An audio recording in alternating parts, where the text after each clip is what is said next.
All right. Hi, everyone. Welcome to this presentation. I am Priyanka from Let's Talk College. That is my own LLC. And this presentation is about basically the entire college applications timeline, what to do and when to do it. So the two major portions that we struggle to find information about when it comes to this process. With that said, let's get started. All right, so just a very quick background about me. I have been doing this for about 10 years, and I believe that these are screenshots from the Instagram account. So part of the reason I've done this is because I realized that enough information was not available about the process. And that was even when I was doing this for myself and in Miami, where I grew up. And at that point, I used to just think, well, it's fine because, all of our parents are immigrants and none of us know what we're doing. We're making it up. It never, to be honest, ever occurred to us that we should be asking guidance counselors anything or looking at our school resources. It was only when I moved to Connecticut and realized actually families here have different backgrounds and everyone is still lost and everyone seems to be going to the guidance counselors for help, but that it gets a little confusing sometimes because guidance counselors also have too many students at the same time, etc. Like it was just a little bit of jumble, but in conclusion, there just wasn't information available about this process. So my goal is to make 98% of everything you need to know free, meaning if you even go on my Instagram account or my Facebook account, and at some point my website, but that right now is not my priority for updating. But if you go to any of the others, you can figure out your own process. Every single bit of notes that I say today are all in there in small graphic form. So it's just bite-sized pieces. So it's not overwhelming. And that is the main goal, is not to make this process overwhelming. My email address and everything is on there. Also, you will, Sarah, who is our lovely team librarian who has coordinated this entire event, will be sending out the recording along with my contact information should you have any questions.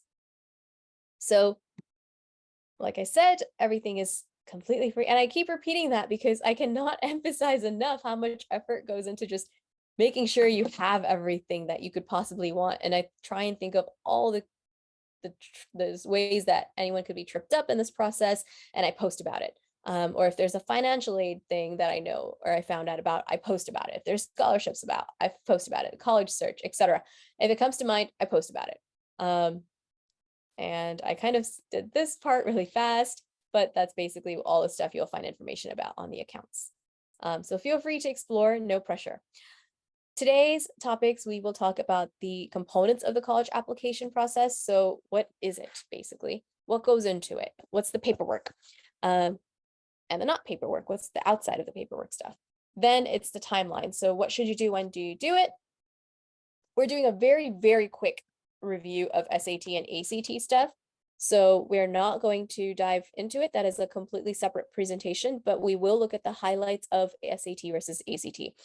After that, university research. So if you're starting from scratch, how do you find the universities that would be a good fit for you? What kind of topics or what kind of points are you supposed to look for when you're doing your search? Because it's not supposed to just be a college tour. As a lot of my students say, oh yeah, I created my list based on college tours. And I have to say, okay, great, but do they actually have the programs that you want and that you would enjoy? And they draw a blank when it comes to that. So we want to make sure you're approaching your college search the right way.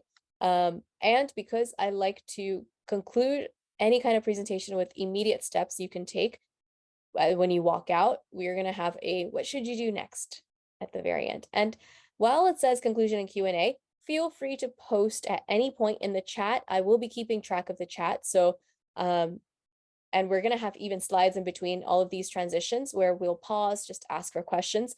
So that way you can get your questions addressed on whatever topic we're talking about while it's still relevant as opposed to 2 topics down. But still, just feel free to post either directly to me or to everyone, however you feel comfortable. Ready? All right.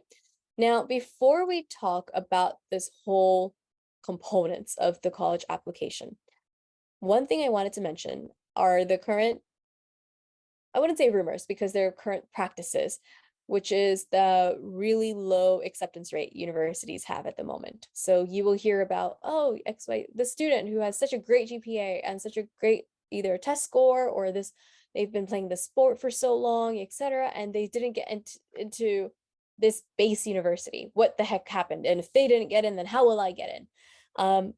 So to explain this process, What basically happened is that when COVID hit, a lot of universities went test optional. So testing was optional. You didn't have to submit a score. And because of this, students who have great GPAs have great applications. They did the jobs, they did the sports, they did maybe the clubs, student organizations, volunteering, everything else, but they just are not good test takers, right? Those types of students now have a legitimate shot at these universities. So universities like NYU, Fordham, um, Boston College, Boston University, all of these who originally used to get 30,000, 40,000 applications for their 3,000 to 4,000 seats are now getting 100,000 applications for the same 4,000 seats. And basically admissions has gotten much more competitive. So that is just something that you should be aware of at this point, particularly if you are one of the 11th graders on this call. That is just to say you should have a few more safety schools on your list as opposed to just the ones that you think you know that you'll get into based on what previous students have done. All right, so that's just what's happening right now. And now to dive into the components of the college application, and then now that I've said the overall picture of what's happening, I'll even mention, hey, how could you maybe stand out in any one of these components? So let's talk about those components. First up, coursework. College is extended schooling. At the end of the day, for all the experiences you're going to have, for all the fun, the friends, the potential partying, or social life, anything that's going to happen, it's basically school. You're going for school, which means universities want to know, hey, if you're going to be here for further schooling, how did you do in your original schooling? So your coursework is one of the most important parts of your entire college application. With your coursework, we have the weighted and unweighted GPAs. Quick definition, weighted GPA, or actually let's start with unweighted. Unweighted GPAs are the ones out of 4.0. Those are the ones we constantly hear about. Oh, this person has like a 3.9 or a 3.95 and they're so smart, etc. Unweighted GPAs do not account for the difficulty level of a class. So if a class has, let's say you're taking chemistry versus AP chemistry versus honors chemistry.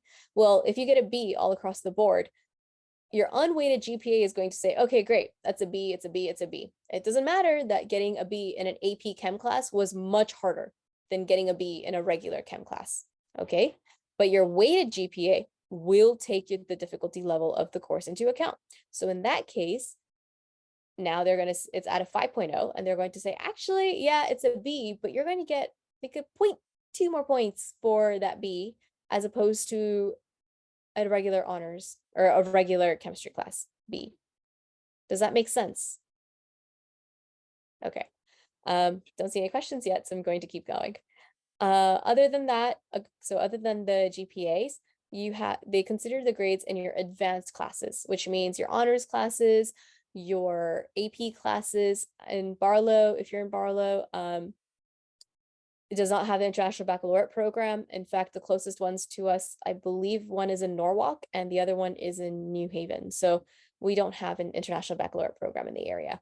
And then dual enrollment. Dual enrollment goes by many different titles. Simply put, it's just high school students taking university classes at the university. I know that tends to get confused with APs because APs are marketed as college level classes, but dual enrollment is you're quite literally taking a class at that university. So you might be taking a basic math class and it counts for your high school grade, or it can count towards your high school GPA, but it also counts for college credit. And it's actually much cheaper to get college credit that way than to go to college and then take that same class again. Different fee structure for the same class. So just a heads up, you can take advantage of that.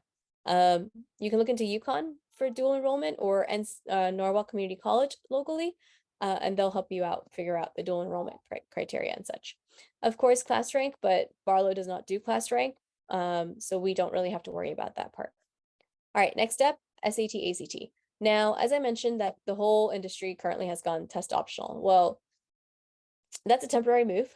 They are going to move it back into a permanent stage for most universities, not all.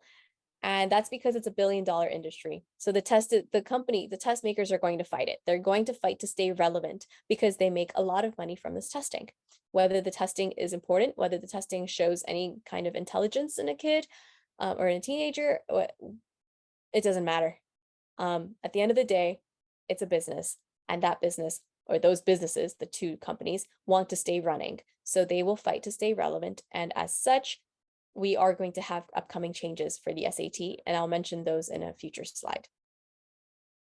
All right, personal stuff. So personal side is all your extracurricular activities. That also includes your hobbies, by the way. So it doesn't have to be something you can officially list. It can be, I had a student who she liked making fudge, and we wrote that on our college application because it was very important to her. And the application will explicitly state it that you're allowed to write hobbies. So it doesn't have to be just a student organization or an official organization of any kind, or a sport or a job. It could be something you enjoy doing, that and not just something you made up, but you genuinely enjoy doing. Maybe I've had a student who was teaching herself how to play the guitar by watching YouTube videos, right? Well, that is something you're dedicating your time to. That is something you feel strongly about. So yes, write it in. Then honors and achievements. Those are academic honors and achievements.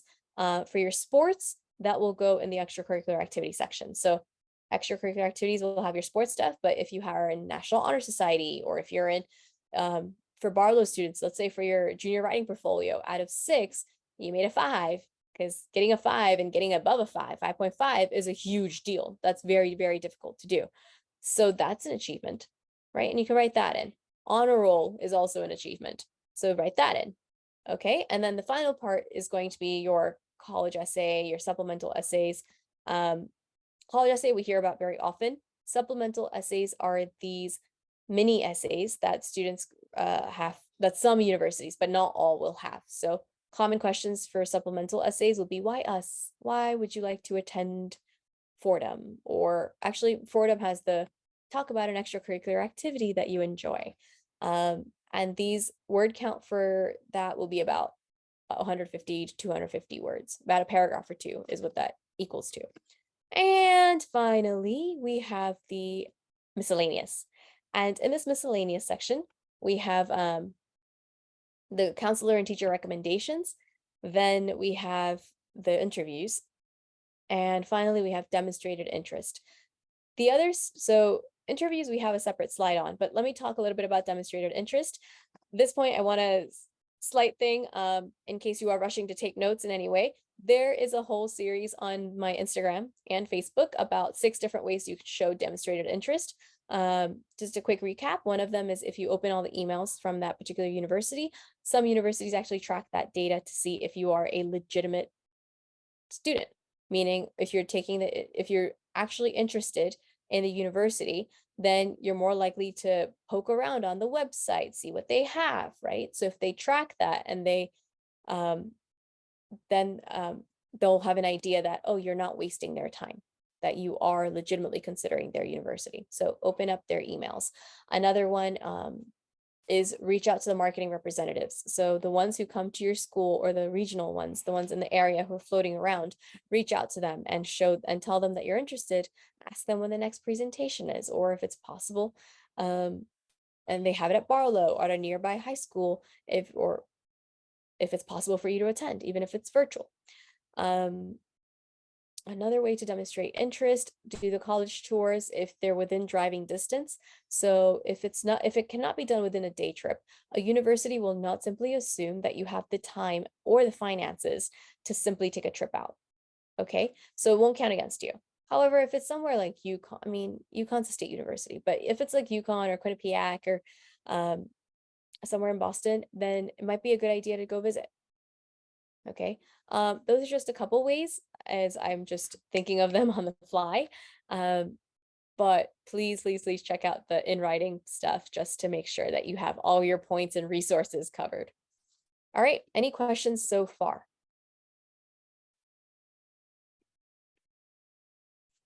You can post in the chat or you can unmute yourselves, whichever is most comfortable for you.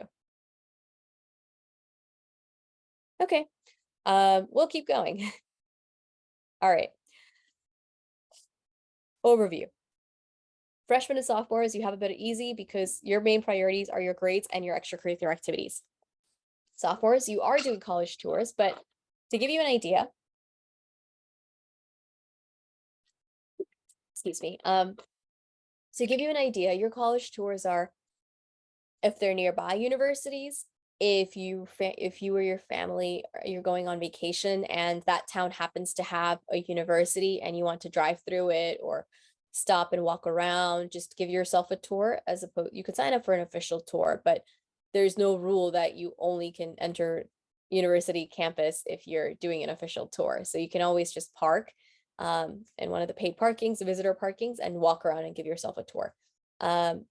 Yes, freshmen, you can also do the same thing. Heck, you can even do this in 8th grade.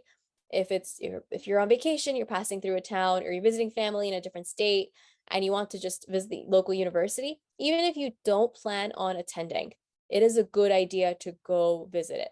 Why? Because it'll give you an idea of what kind of campus you like. Maybe it's a huge campus. Let's say you visit family in Ohio, you're close to Ohio State, you realize, oh wow, that is actually huge, it's ginormous, but you like the fact that it has a football atmosphere, that it has tailgating, it has school spirit, and that's fun for you.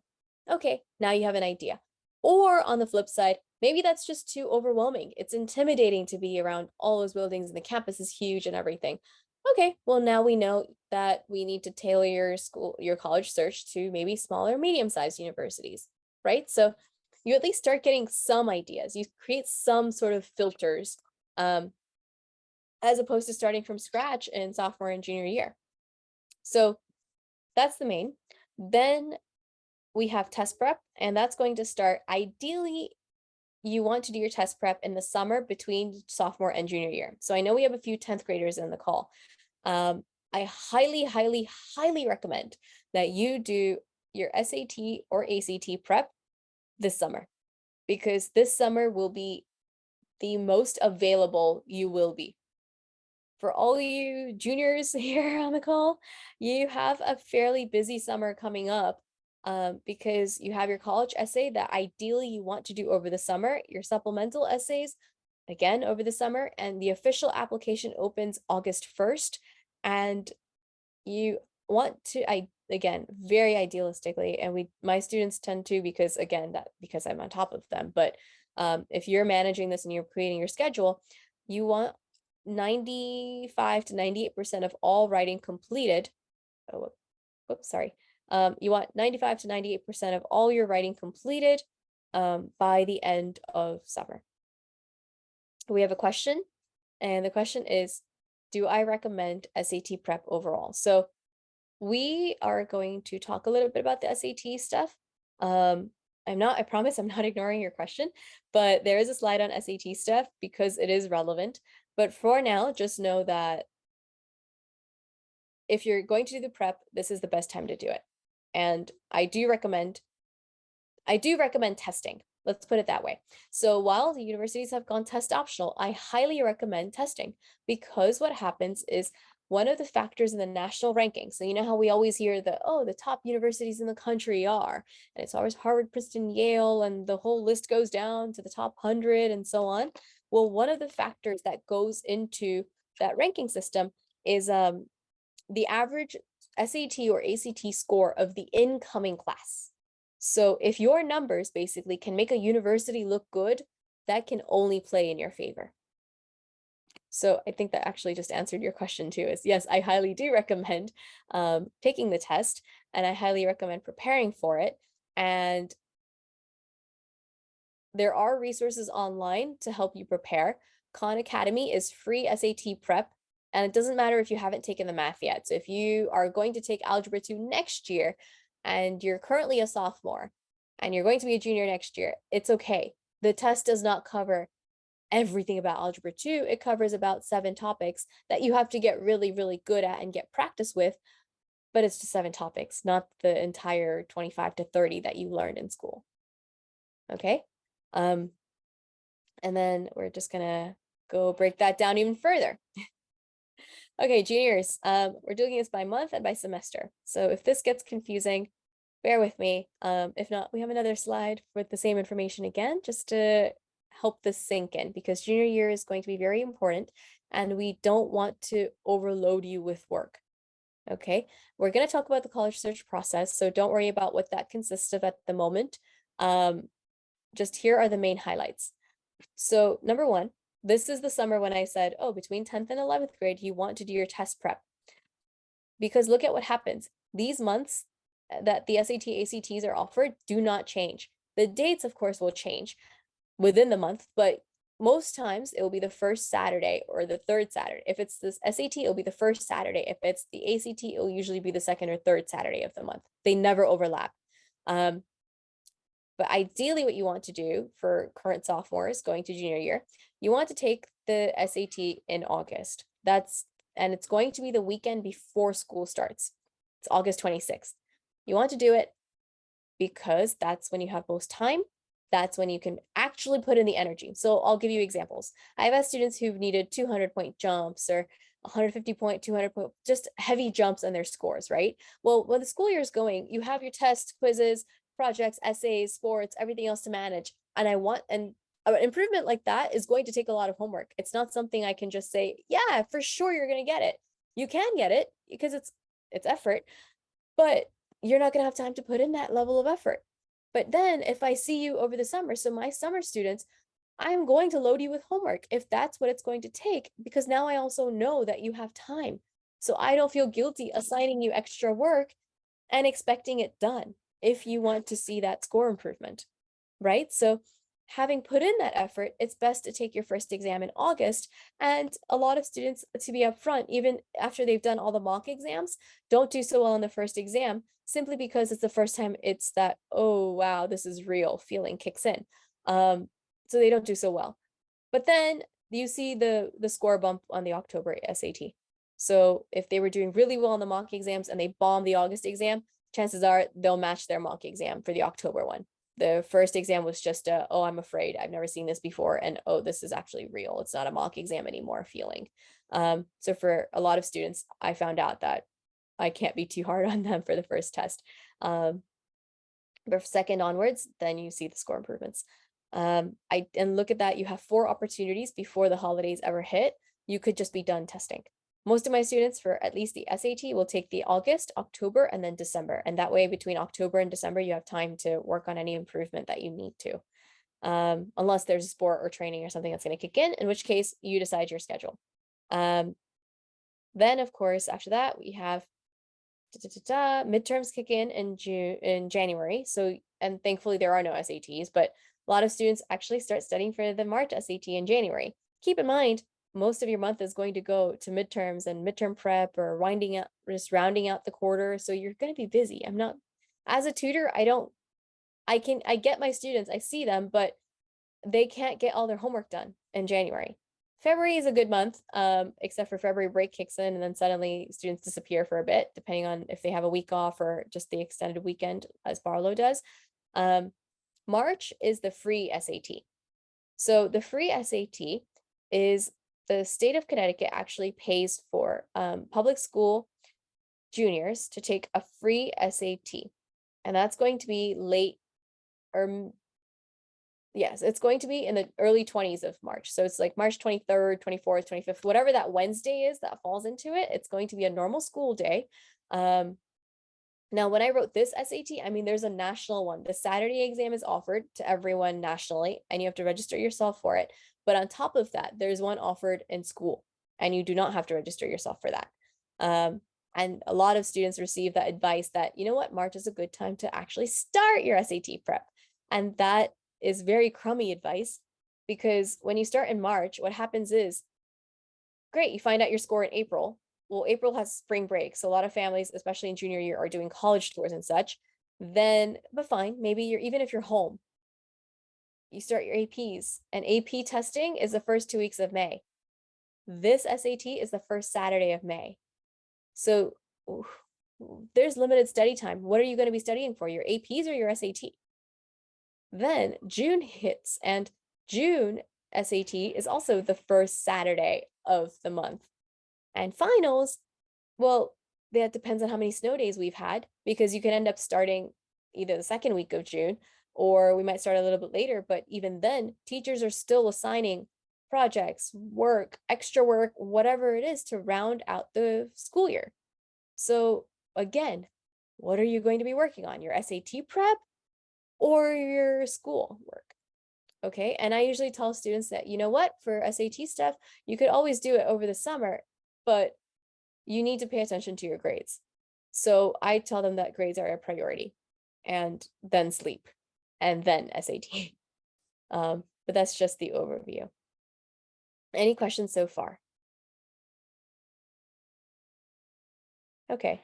A slightly cleaner diagram. This was my original one, but I felt that apparently the presentation needed a little spicing up. So I made that last one, but I think that one complicated life a little more than not. Bottom line, just a quick summary. By December, you ideally want to take your test at least twice. If not finishing it, I actually recommend just finishing everything, but at least twice by December. Then you want to basically, after that, focus on schoolwork, focus on your college tours, because most students do their college tours February break. They'll start, April will be college tours, and then of course summer vacation will be a continuation of the college tour. So you still have a lot going on even without SAT or ACT on your plate. Okay.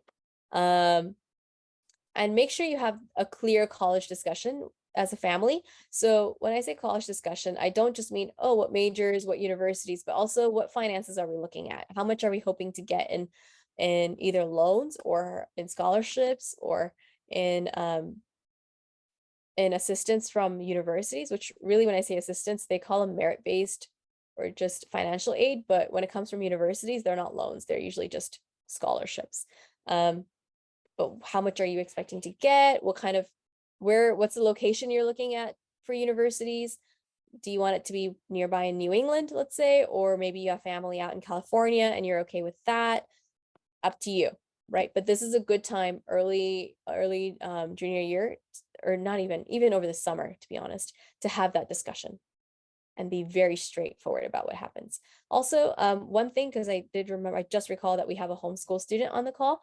For you, if you, for the free SAT that happens in March, if you go to a local public school and you talk to the guidance counselors, they can also help you get set up with taking that free SAT that all the other public school juniors are taking. So just a heads up, that it is also available to you. It's not just to students who are physically in schools. Okay. All right. Any questions so far? Okay. All right. For all you current juniors going into senior year, brace yourselves. And I say that, but you can have a life over summer. You can have a life. You just might also have to do, maybe if you don't have SAT prep, then maybe 2 hours of work 4 days a week. If you have SAT prep, then maybe 4 hours of work 4 to 5 days a week. Okay, but then after those 2 to 4 hours, you're free. Go to your summer job or go hang out with friends or whatever it is you plan to do. But just know that, slight joking aside, you're gonna have a busy summer, and you want to have this busy summer, because if not, senior year is going to feel miserable, utterly miserable. So what should you be doing over summer? Well, school year ends. It's about to end next month. Great. I usually have students take about a week or 2 weeks off, depending on however many snow days we had, but roughly by the end of June, last week of June, we start on college essays. Those we finish around mid-July. So about 2 weeks or 3 weeks, depending on a student's writing skills, we spend on writing college essays. Then after that, we start writing supplemental essays. So those mini essays that we were talking about, we find the topics for that, because some universities will release them on their website, while others, just to complicate everyone's life a little bit, will only release them on the official application. So for the universities that did release them on their website, so we know in advance, we can start writing their essays. Okay? And then August 1st, the official application opens. Now, when the official application opens, I'm not saying you have to submit everything by August 1st. In fact, don't. I don't recommend submitting it until September. And I'll talk about why in just a second. But you still want all your essays, all your additional writing, everything finished before school starts. Now, there are two components that you're relying upon that are external that that would prevent you from submitting your application in August, or I just don't recommend submitting in August. One, you have to talk to your guidance counselor once the school year starts, and they will open up your Naviance account. For anyone who's not familiar with Naviance, Naviance is sort of the middleman in a few different ways. Number one, it's the middleman in that it tracks the high school's data. So, for example, Barlow has a membership with Naviance. So all Barlow students, particularly juniors and seniors, have access to Naviance accounts. And what Naviance will do is if you enter the name of a university, let's say Fordham, it'll tell you how many Barlow students applied to Fordham in the previous class, how many were accepted, how many were waitlisted, how many were rejected, how many decided to attend. Okay, what were the average GPAs? It's just an x-axis, y-axis. It's just a graph of average GPAs and average SAT or ACT scores. So you'll have a rough idea based on your local demographic. Then what it also does, it's for seniors, it helps collect your recommendations from your in-school recommendations. So not from your organization that you're volunteering with, not from your job, but just from your teachers and your guidance counselor. They upload the recommendations onto Naviance, and then Naviance will pass it over to the college application website. So that's part one. Part two, Naviance is what you use to send your transcripts. So again, not every high school has Naviance. There are many different programs that exist instead of Naviance, but since we're more in the Barlow area, Barlow, Wilton, they tend to use Naviance. It doesn't matter what you call it, they all serve the same purpose. But yes, they will transfer your transcripts from your school to the application as well. Okay. But the thing is, senior year happens, and senior year, you need your actual Naviance portal opened up by your guidance counselor.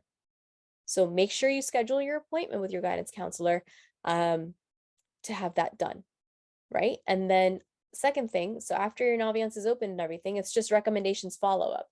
Now, current juniors, I highly recommend that you ask for recommendations now, and definitely before the end of the school year, but just take a moment. I know AP's just ended, so whenever you see that your teachers have kind of had a moment to catch their breath with everything, ask orally first if they would be willing to write you a recommendation, then follow up with an email. Some teachers have their own form that they want you to fill out to help them get more information about you. Some teachers don't.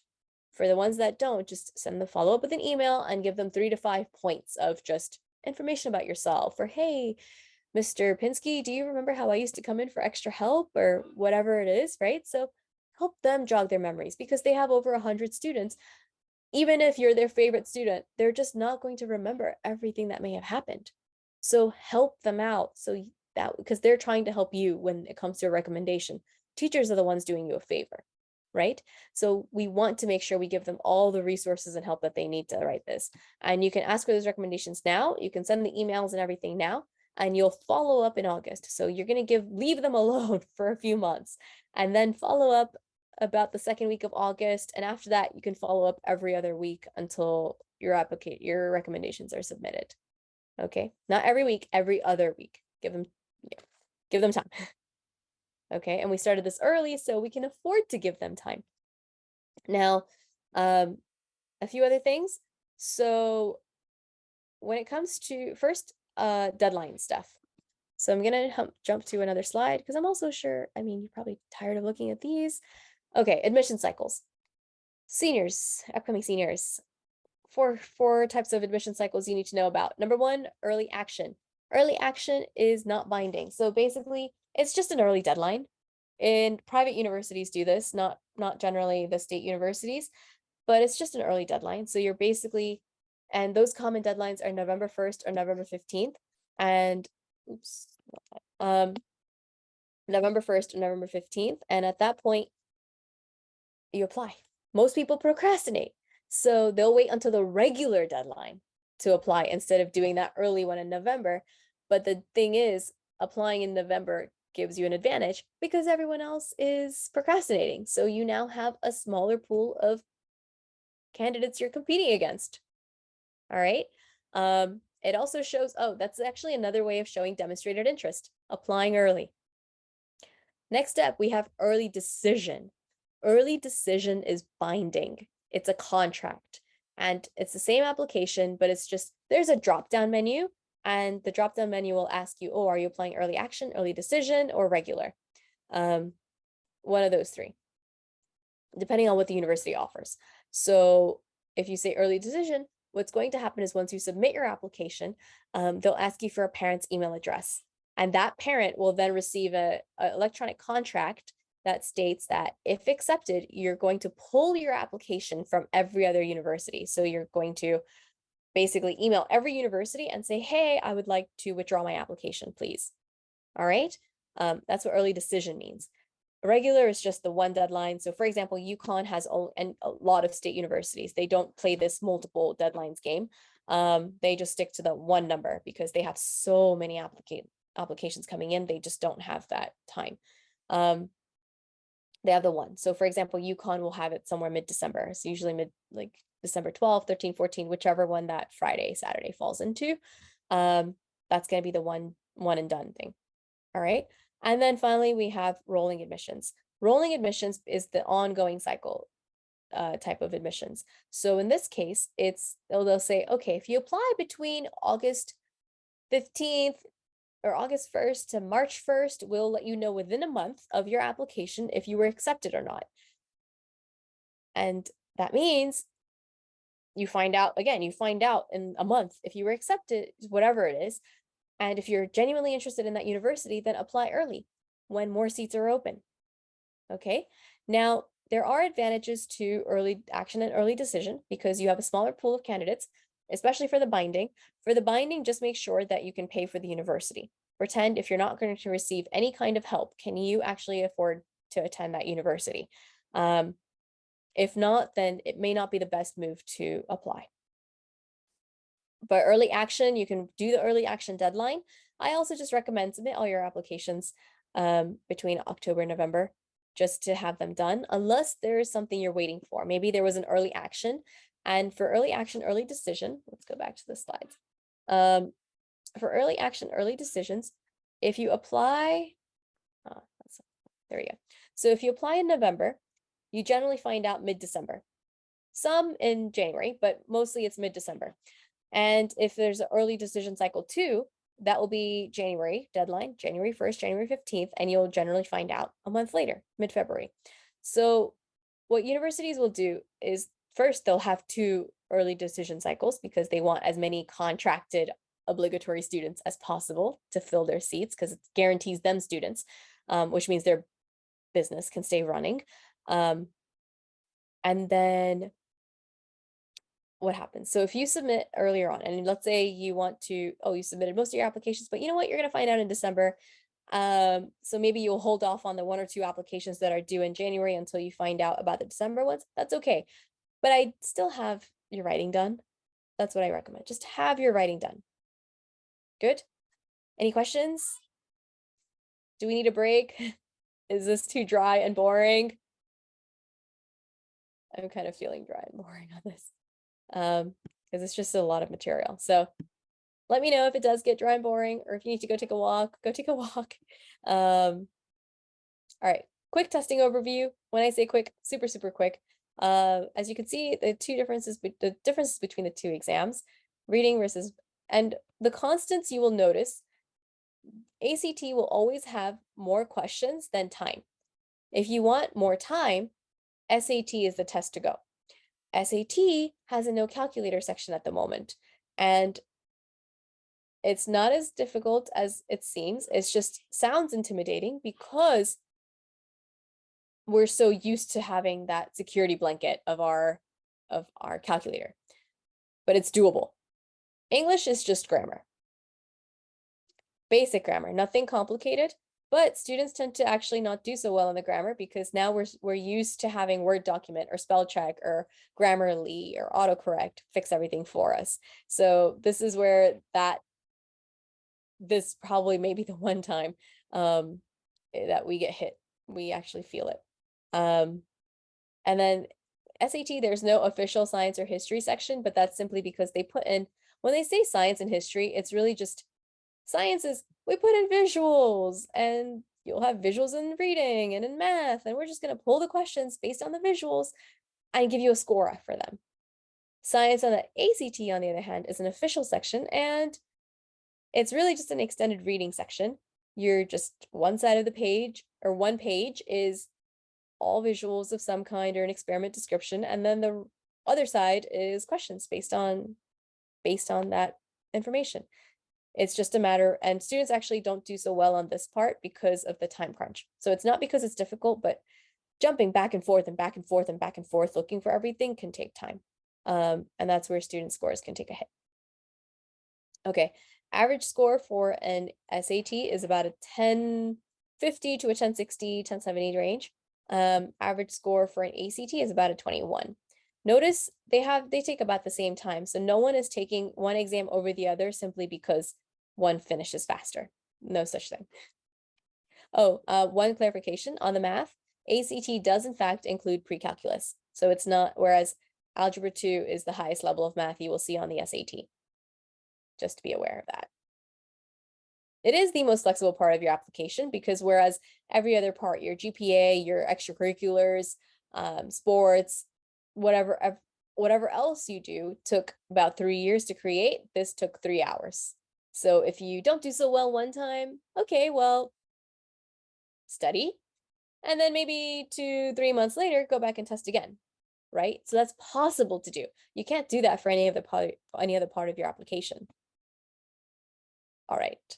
With that said, a few changes coming up for anyone who is currently a sophomore. You will feel this more so in 2024.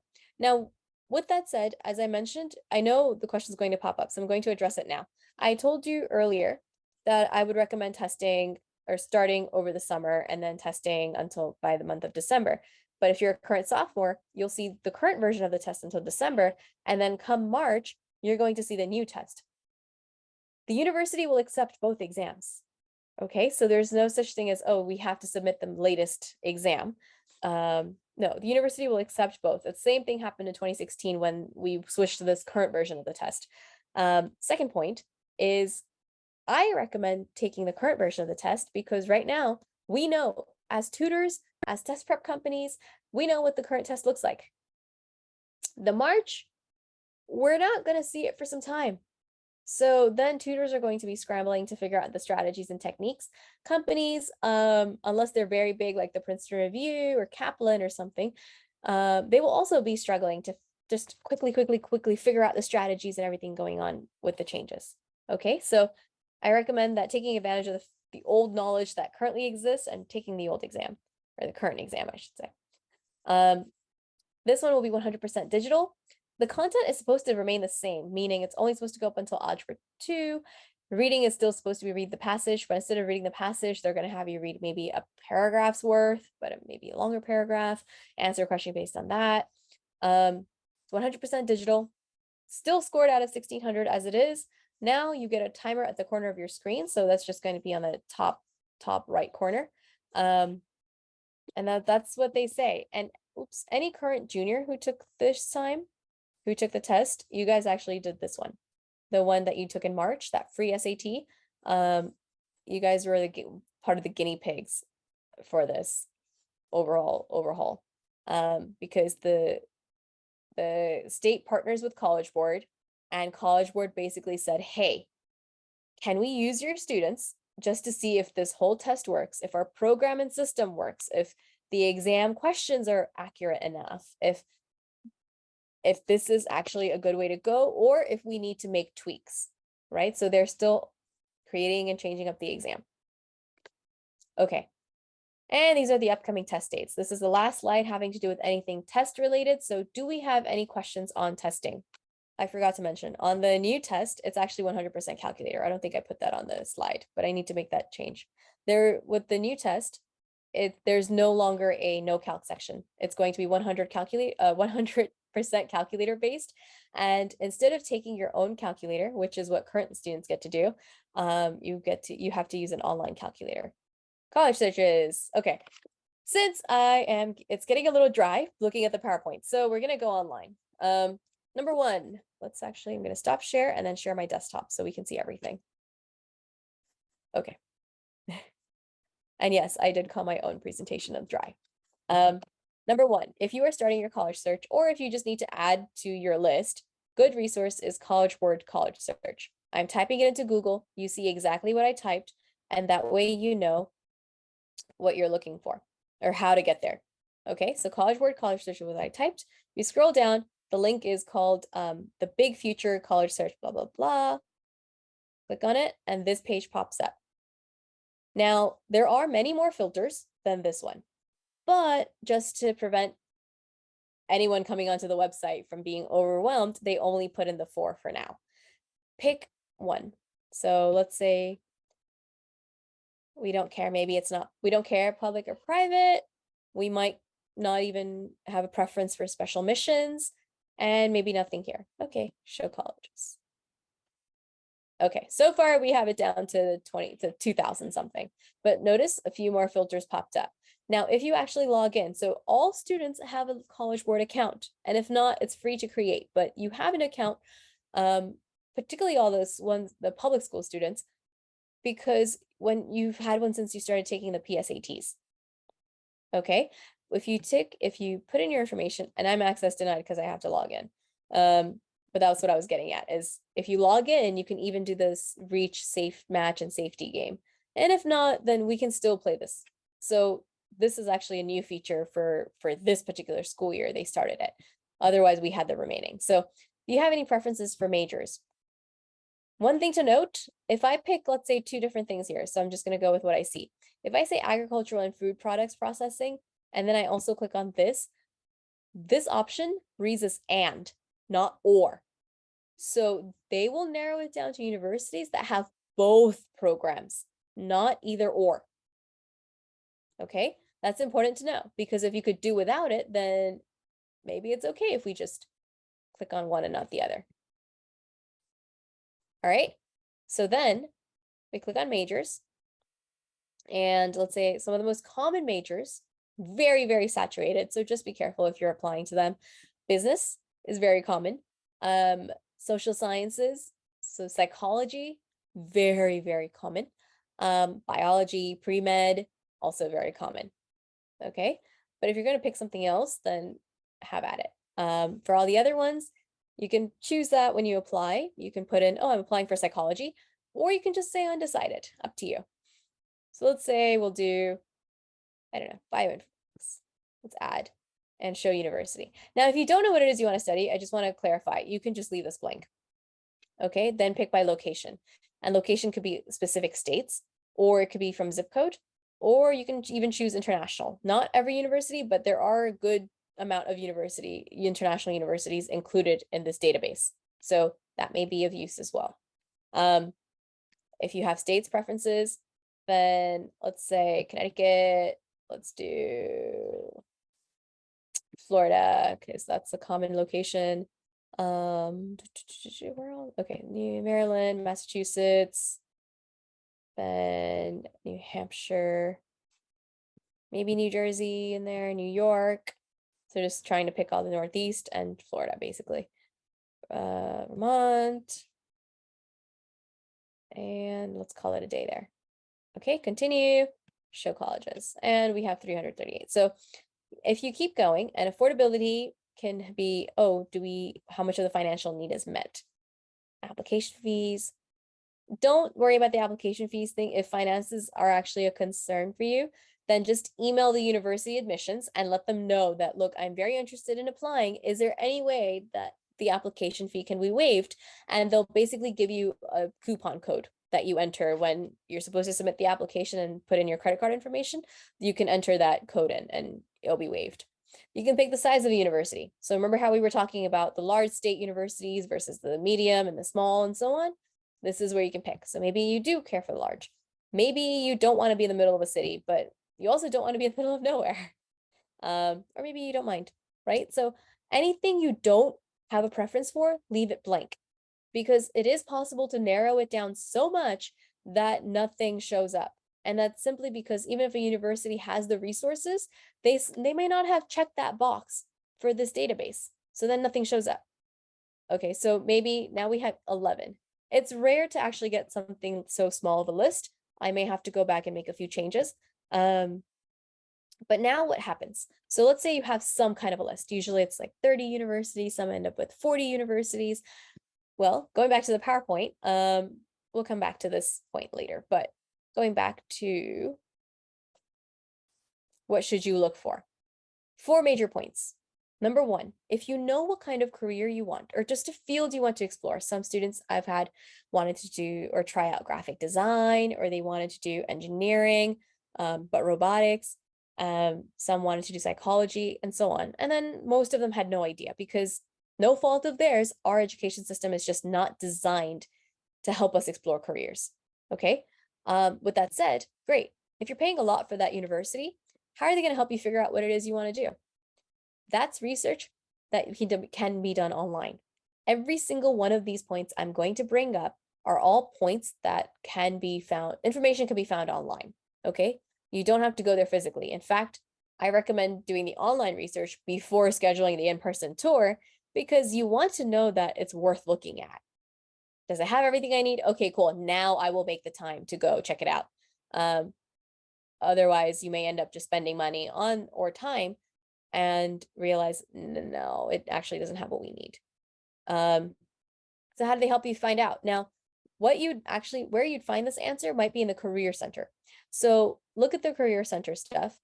Actually, I'm going to take a step back. If you do know what it is you want to do, look at that department's website. So let's say I picked that informatics before, or biology. Let's say I picked biology or psychology.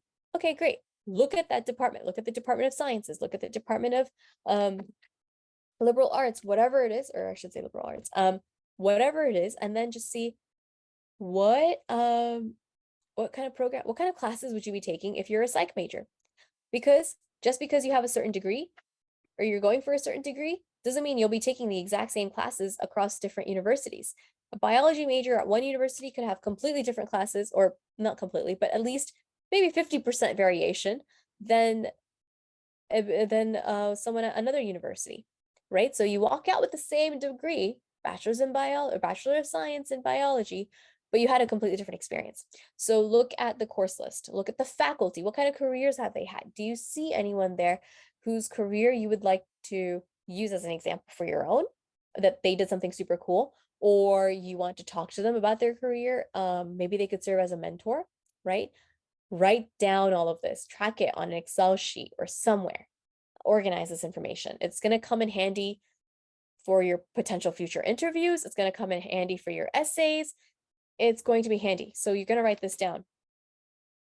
And if you don't know what it is you want to do, then look at the career center for that university. Look at their website. What do they help you with? If it's career choices, do they help you take personality quizzes and then filter through and see what careers might be of interest to you? Do they help you talk to alumni? So let's say now my career or personality test says I might be interested in business, but also medicine. Great. Will they help me connect me to alumni who used to attend the university? So I might be able to talk to them and ask about their careers, right? How do I get a feel for it? Because every job on paper sounds good. That's the job of HR. Human resources, the recruiters, they make these job descriptions appealing. But you need to know what the day-to-day will feel like. All right. And you find that out by talking to people. The more people you talk to, the clearer the picture in your mind will become as to what it is you're willing to go for and what it is you're not willing to go for. So what is it on the back end in terms of how to find what you like that the Career Resource Center will help you do? And then, of course, moving on the forward side, which is graduation, well, how will the university or the Career Center help you transition from being a full-time student to now working? Are they going to help you with your cover letter and your resume, which most universities help you with your cover letter and your resume, so that's not a big deal. However, the variation happens in, do they do mock interviews with students? So can you practice walking into the room? What kind of posture do you need to have? How's your handshake going to be? What kind of questions do you get to answer? All of this. Do you practice all of that? Does the university have job fairs of their own? Do they have their own career database for just students that companies reach out to universities for these entry-level positions, and universities post them online for just their students, right? What resources exist? Some universities go even further. I believe it's Boston College, where they actually split up, they have support groups based on academia. So if you're medical, they have your medical support group. Then if it's legal, then they have legal. So they post the jobs that are relevant to those groups, business, arts. They post the jobs and everything based on those to their own separate databases or their own separate resource center. So now you have people from your own field you could talk to or who are going into your own field, and you can help each other out. So this is a very important aspect to look into. Then the third aspect is support. So that's academic support, writing center tutoring. Usually there's a peer-to-peer tutoring service available. Usually it's free, but you should find out more about it. On top of that, look into co-ops. Co-ops are basically university not sponsored. I would say it's basically a program in which you take a semester off. A student takes a semester off, and a university will find them a job in the field of their study. So if I'm studying marketing, I will most likely have some kind of a marketing internship or something for one semester that I am getting paid for. So I'm not a student at the moment. I am basically working. While if you do a lot of co-ops in that university or in that program, it could end up delaying graduation, but at the same time, you're getting a lot of in-field experience. You're learning how to take the theoretical stuff that you learned in school and putting it into practical. I recommend co-ops for all my students who are struggling to sit in a classroom because it's nice and they learn by doing. And so what better way than to take a semester off and do the work, see if you actually like it, and if you want to move forward, see what everyone around you is working on so you have an idea of what other careers exist in that field or in that office space, and then move on from there, right? And a lot of times universities or the companies will hire the students that did the co-ops with them. So it's almost a job guarantee as well. Study abroad programs, particularly study abroad programs with tied to certain majors. So make sure that you're aware of, oh, if you're interested in architecture, well, there's an architecture program in Florence that's connected to American University and so on. So see what's available to you, not just as a general study abroad, but also as program specific. And finally, student life. That's the great. I figured out my schoolwork. I figured out my resources where they are. And now what is my life going to be like outside the classroom? Am I going to have student organizations? Am I interested in the Greek life? Is there an active Greek life? Is it a huge university? So maybe there's a little more on the hazing side, but then small universities, maybe not so much on the hazing side, whatever it might be, right? So do your research on that. Or if you want to play intramural sports, okay. And finally, the support, mental health and disability support. So I've had a lot of students with anxiety, ADD, ADHD, depression, and physical medical conditions, so the physical disabilities in some way.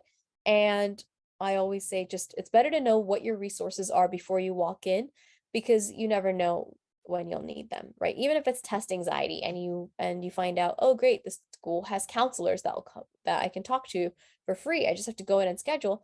Well, that's good to know in advance. All right. Bottom line, you are paying a lot of money for your college experience. And even if it's not money, it's going to be a lot of time, because time is one thing you can't get back. So you want to know what's available to you before you actually get on there. The personal statement, AKA the college essay.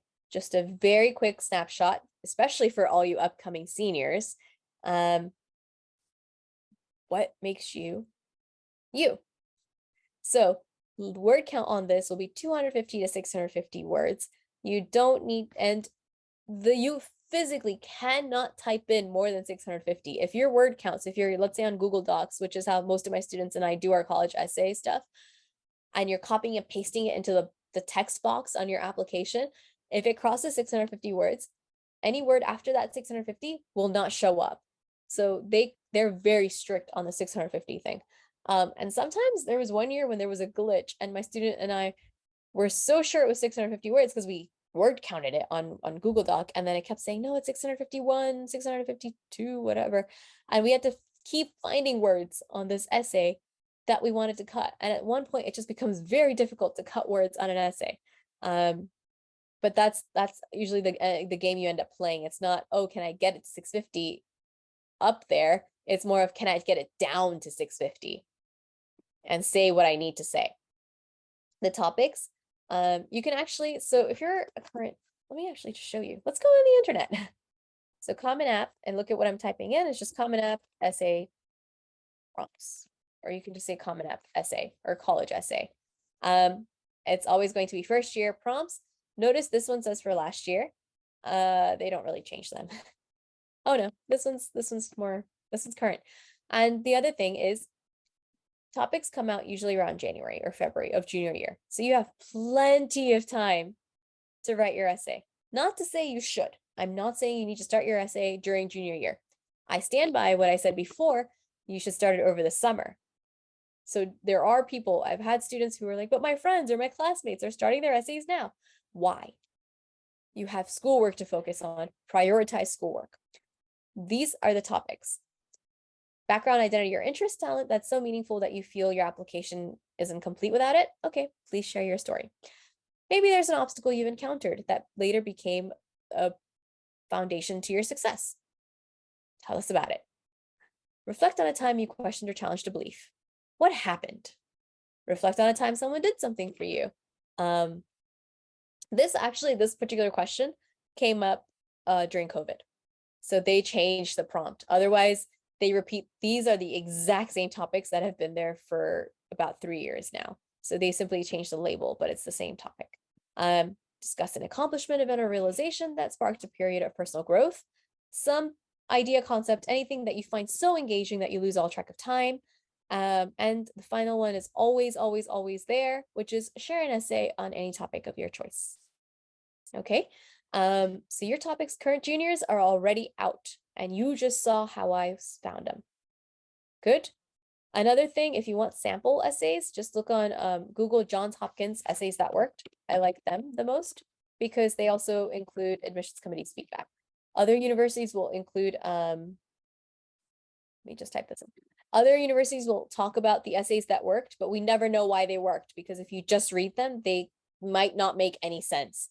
They're just not relatable, or you just don't understand. Maybe if the grammar is weird to you, whatever it might be. In this case, the admissions committee will actually give you the feedback and say, we thought, see, they'll say, we thought XYZ. So even if the essay makes 0 sense to you, or you cannot relate to it in any way, or maybe you can, but the admissions committee will say, hey, look, here's what we thought about this. We got out of this, the conclusions that we drew based on the writing that you did. All right. So just another resource on that. Let's go back to the PowerPoint. Okay. So we have a share of essay, and again, supplementals are very university specific. That is not a general category. And they get creative. Some of them get very creative. If you could solve a words problem, what would it be? That was one of the recent ones. I forgot for which university. Or if you could be an object, what would it be? Or if you could design a class, or what would page 85 of your autobiography look like? Some get very, they just want to see what your thought process is. There's no right or wrong answer. What's your favorite word? And so on. All right. I just showed you how to get to all of this, and we saw the Johns Hopkins essays that worked, and we just saw this. So all good. Covered quite a bit there. Okay, interviews. The next one up. Not all universities require them. However, if they say that it's optional, remove the word optional from your vocabulary and just do it. Okay, register yourself for the interview. They generally happened October, November, December, January. Earlier you sign up, the better, because at some point they have a cutoff date. So don't get yourself stuck in that situation where you want to do the interview, but now all slots are filled. They can be in person if you're close enough to the university. They could be alumni, so someone who attended that university but lives locally. And if that's the case, sometimes it could be like your classmate's mom or your classmate's dad who's doing it. Or it could be via video. So like the Zoom calls or FaceTime or Google Meet. I think we're all used to that by now. And then if it's a really bad interviewer, or just someone who's not very skilled at it, these are the questions that will pop up. It will just be, tell me about yourself, or what are your strengths, what are your weaknesses, etc. And if it's a very good interviewer, it'll just seem like a nice, natural conversation. You're not going to realize that you're really being interviewed. It's just going to feel like a nice talk that you had with someone, and you talked about your weekend, or you talked about your summer, or what you're doing for sports, or maybe the art or theater, whatever it is that you just recently did or are interested in, they're just gonna talk about that. And they'll still get all the information they need out of you, but it won't feel like they're dissecting you. Okay. With that said, always I recommend you have a story bank. So have at least 10 stories of different events. Maybe, oh, two stories of an event where you messed up and then it resolved itself. Maybe an event that it didn't resolve itself and then the lesson you learned from it. Something about when you worked as a team or with someone, maybe sometime when you had issues with someone, how did you address them? So maybe maybe that happened with your sport or that happened at your work, right?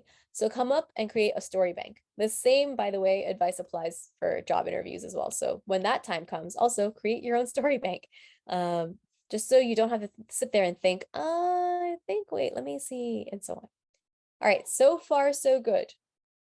Any questions? And I'm purposely leaving it on this screen instead of slide mode because I want to be able to jump around if needed. For the Common App essay prompts, are we choosing one of them or are we doing? Yes, no, okay. Choosing one. And whichever one you feel you can write the best story for, that's the one you're choosing. Yeah, there's no, and another common question I get in that field is, oh, is there one that they prefer? No. If they put it on this list, they're okay with it. And what's going to happen is you'll get an option on the actual application. These are all little circles, and you just have to click on the topic that you decided to write about. That's it. So there's no preference from a university. There's no preference from anyone. It's all up to you. We've talked about, this may be the earliest we've ever like wrapped up. Okay, so we've talked about prep. Test prep that should ideally happen in the summer before junior year. So between 10th and 11th grade. That way you can finish testing early on. Then we've talked about college searches, how to conduct them, where to start, what website to go on, what to look for when you do them. Also with that, make sure if you're genuinely interested in a university, you're also following them on social media, like their posts, comment on them, contribute in some way.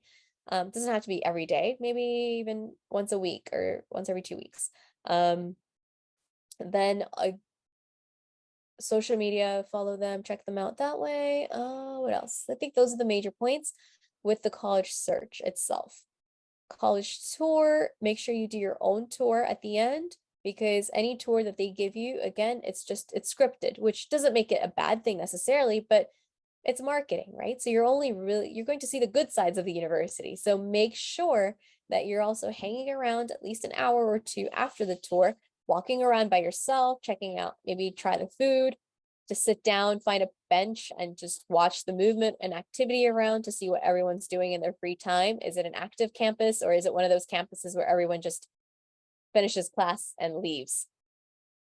You want to know, with college tours, ask questions about class registration. Is it easy to find the classes you need or is it difficult? Some universities, it can be difficult and it even may end up delaying graduation because you can't get the classes you need because enough sessions are not offered and too many people are trying to apply or trying to take that class.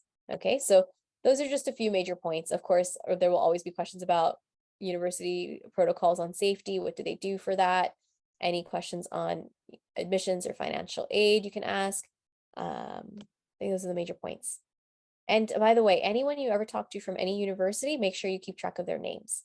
So that way, when the university is asking us, why us, those why us supplemental questions, you can say, well, I spoke to so-and-so from XYZ university, from your university, and he was saying da da da, right?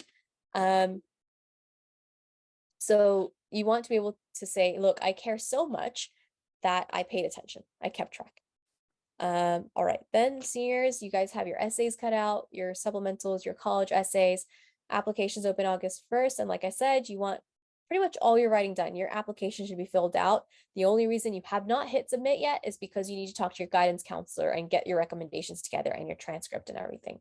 Okay. All right, what next? So start your college search. It takes time, as you saw with the points that you have to do research on. So the earlier you start, the better.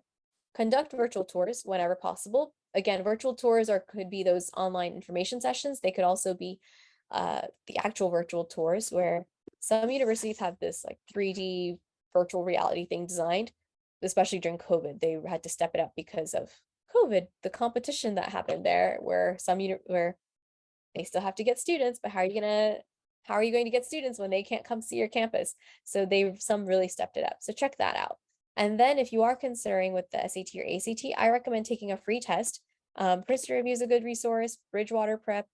Um, they all do this as a marketing thing. So one weekend you sign up, you go in and you take the free test, and the following weekend they either call you in or somehow and they talk to you about all the services they have available, and then they give you your report. Basically, now that you know what the average scores are for each exam, you have an idea of if which test you should take based on which one you do better on. Okay, so do take the test that you do better on. It doesn't have to be just the SAT or just the ACT. As a tutor, based on the prep material available, I recommend the SAT. It also has less math, no pre-calculus, but that is, again, your personal preference. Okay, and then one last thing, which is one of the projects that I've been working on, is a way to help reduce this whole overwhelm and stress and anxiety that comes with this, and making a more systematic and organized process. I wouldn't say designed, but I'm working on a course that's basically, it's a video course, 10 hours of video plus 10 plus hours of video. Like I said, it's still an ongoing thing with templates and checklists to help you stay organized. So like I mentioned, those 4 points of what should you do in a college research? How do you keep track of this information? Well, I provide those templates and everything for you, and a Facebook community to help you share your journey, and also for a way to keep in touch with me, and I'll answer questions and so on. And I just need 10 families to help with the testing. So it's at a low cost for you. It's going to be $9.97, as opposed to its overall market value is actually closer to 10,000, but I wrote 5,000. So if you are interested in beta testing this prototype when it comes out, please let me know. And if you are interested, I'm going to post the link of it's a wait list. It's nothing that you have to sign up and commit to, but if you are interested and would like more information, please sign up for that. You'd also like to receive free information via email. Like I said, 98% of this information is free. So then you can also sign up for that. But So is there any way that I might be able to be like, oh, this award is pending, and then email them afterwards being like, oh, I actually did get it, or no, I'm still waiting on a thing or two? Or is it like you submit it and then it's over and you kind of just have to hope for the best?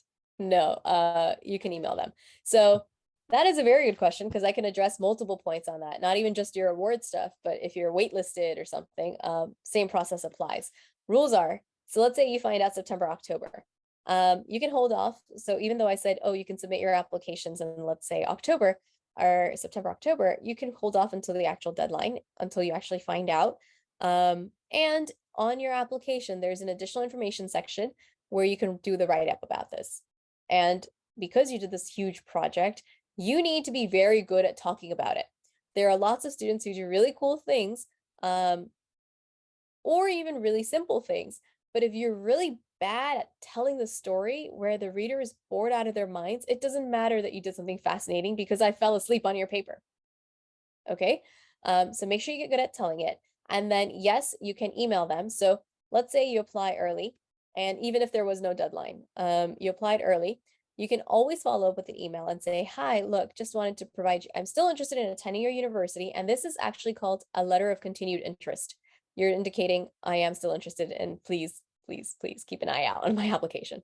But that's the polite way. And the formal way is, hi, I'm still interested in university, and I just wanted to provide you with an update of the congressional award that I mentioned in my application. I found out the decisions and XYZ happened, right? For students who, let's say, regardless of the award or separate from the award, let's say you were told you were deferred, and deferred means that you applied early, an early action, and they didn't outright reject you, but instead they moved you to the regular decision pile, which is one of the best advantages, or one of the advantages of applying an early action, that you don't just get rejected, you get two chances. If they like you, they'll say, hey, we're going to move you over to the regular pile. But if you only applied regular decision, then you get rejected flat out.